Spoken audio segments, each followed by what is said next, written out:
ကဲအားလုံးပဲမင်္ဂလာပါဗျ။ Chelsea ရဲ့နောက်ဆုံး Premier League ပွဲစဉ်ဖြစ်တဲ့ Everton နဲ့ပွဲပြီးသတင်းစာရှင်းလင်းပွဲမှာ Enzo Maresca ရုတ်တရက်ထုတ်ဖော်ပြောဆိုလိုက်တဲ့အဆိုးဆုံး48နာရီရဲ့နောက်ွယ်ကအကြောင်းရင်းကိုထုတ်ဖော်နိုင်ခဲ့ပြီပဲဖြစ်ပါတယ်။ Everton တို့ကိုအနိုင်ရခဲ့ပေမဲ့အင်တာဗျူးမှာစိတ်ပြက်လက်ပြက်ဖြစ်နေတဲ့ Maresca ရဲ့အပြုအမူကြောင့်ပရိသတ်တွေက Stamford Bridge နောက်ွယ်ကအကြောင်းရင်းကိုစိတ်ဝင်စားလာကြသလိုထင်ကြီးတွေမျိုးမျိုးပေးလာကြပါတယ်။လိုအပ်တဲ့ထောက်ပံ့မှုတွေမရခဲ့ခြင်းပေါ်ဝေဖန်ခဲ့တဲ့ Maresca Chelsea အသင်းက Everton ကိုပုံမှန်အတိုင်းနိုင်ခဲ့ပေမဲ့ပွဲပြီးသတင်းစာရှင်းလင်းပွဲမှာတော့ပုံမှန်မဟုတ်ဘဲထူးခြားလို့နေခဲ့ပါတယ်။ Everton နဲ့ပွဲမှာပုံမှန်ခြေစွမ်းရဖို့ရုန်းကန်နေရတဲ့ Malo Gusto ကတကိုးသိမ်းပြီးတကိုးဖန်တီးပေးကတောက်ပတဲ့ခြေစွမ်းကိုပြသခဲ့ပြီး Blues တို့အနေနဲ့ Stamford Bridge မှာမိုးရဲ့ Everton ကိုအကောင်းဆုံးထိန်းချုပ်ကစားပြသွားနိုင်ခဲ့ပါတယ်။ Everton နဲ့ပွဲစဉ်မှာခြေစွမ်းပြခဲ့တဲ့ပြင်သစ်သားကြောင့်မေးမြန်းတဲ့အခါမှာတော့ Blues တို့ရဲ့နီးပြကြီးကကစားသမားကိုချီးကျူးရင်းနဲ့သူ့ရဲ့မကျေနပ်ချက်ကိုပါတခါတည်းထည့်ပြီးထုတ်ဖော်ပြောကြားခဲ့ပါတယ်။ Maresca ကသတင်းတော်တွေကိုပြောကြားခဲ့ရမှာဒီနိုင်ပွဲအတွက်ကျွန်တော်ကစားသမားတွေကိုကျွန်တော်အရန်ကျေးဇူးတင်ပါတယ်။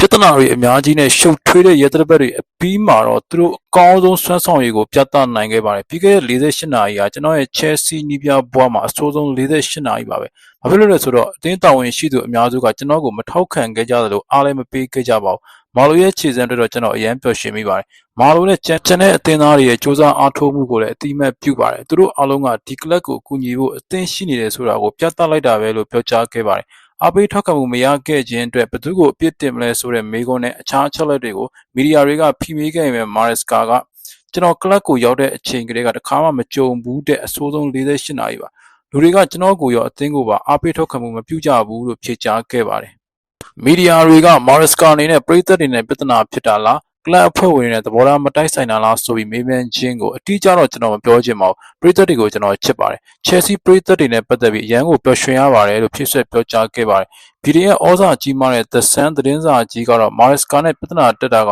Chelsea တို့ရဲ့ပူးတွဲပိုင်ရှင် Bedet Eberle တို့ဖော်ပြထားပါတယ်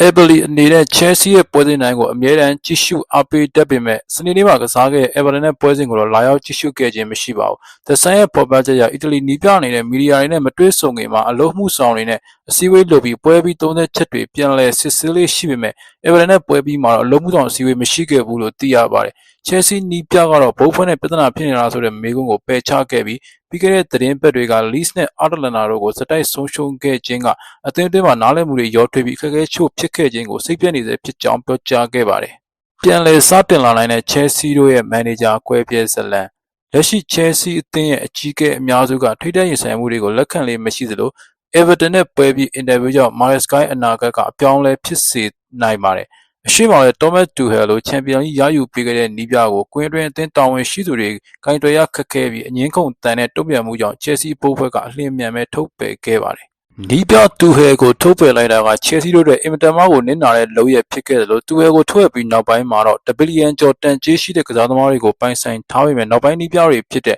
Graham Potter, Lampard နဲ့ Pochettino တို့မှန်ကန်တဲ့စီမံခန့်ခွဲမှုတွေမလုပ်နိုင်ခဲ့လို့ Blues ထင်တိုင်းမပေါက်ပဲဖြစ်ခဲ့ရပါတယ်။ Maresca ကတော့တူဟဲထွက်ခွာပြီးနောက် Blues ဘိုးဖွဲ့ခန့်အပ်ခဲ့တဲ့နီးပြတွေတဲကချန်ပီယံလိဝင်ခွင့်ရအောင်စွမ်းဆောင်ပေးနိုင်တဲ့တဦးတည်းသောနီးပြဖြစ်သလို Chelsea တို့ကိုဖလားလုံးရအောင်လည်းစွမ်းဆောင်ပေးနိုင်ခဲ့ပါတယ်။ Maresca အနေနဲ့ကလပ်ကမ္ဘာဖလားမှာအောင်မြင်ခဲ့ပြီးဥရောပချန်ပီယံ PSG ကိုအကောင်းဆုံးထိန်းချုပ်ကစားနိုင်ခဲ့သလိုကလပ်ကမ္ဘာဖလားကိုလည်းရယူနိုင်ခဲ့ပါတယ်။ Maresca အနေနဲ့ပြီးခဲ့တဲ့ရာသီကလည်း Conference League ဖလားကိုစက္ကူပေးနိုင်ခဲ့ပါတယ်။ Maresca အနေနဲ့ဘိုးအဖွဲ့ကိုလူသိရှင်ကြားဝေဖန်ခြင်းကအန်ရရှိရဲ့လမ်းကြောင်းကိုရှောင်လန်းဖို့ဖြစ်သွားနိုင်ပါတယ်။ Maresca ပြောချင်တဲ့အထောက်ပံ့ဆိုတာကိုတေချာတဲ့ပုံဖော်နိုင်ခြင်းမရှိသေးပေမဲ့မီဒီယာအများစုကတော့ပြီးခဲ့တဲ့နွေရာသီက Maresca အနေနဲ့ Chelsea နောက်တန်းကိုပုံမတောက်တင်းအောင်အားဖြည့်ဖို့နောက်ခံလူတအုပ်ခေါ်ယူပေးဖို့တောင်းဆိုခဲ့ပေမဲ့အသင်းကခွင့်မပြုခဲ့ဘူးလို့သိရပါတယ်။ဒါပေမဲ့လည်းမကြာမီမှာဖွင့်လှစ်တော့မဲ့ဇန်နဝါရီအပြောင်းရွှေ့မှာတော့ Chelsea ဘိုးဖွဲ့အနေနဲ့နောက်ခံလူရှာပုံတော့ဖွင့်ပေးနိုင်ပေမဲ့ဘိုးဖွဲ့ကိုအခုလိုဝေဖန်ခြင်းကအန်ရရှိတဲ့ကစားနည်းဖြစ်ပါတယ်။ Chelsea တို့အနေနဲ့ Dash ကွင်းလေကစားသမားလေ Keith Smith နဲ့ Rennes တိုက်စစ်မှု Mohamed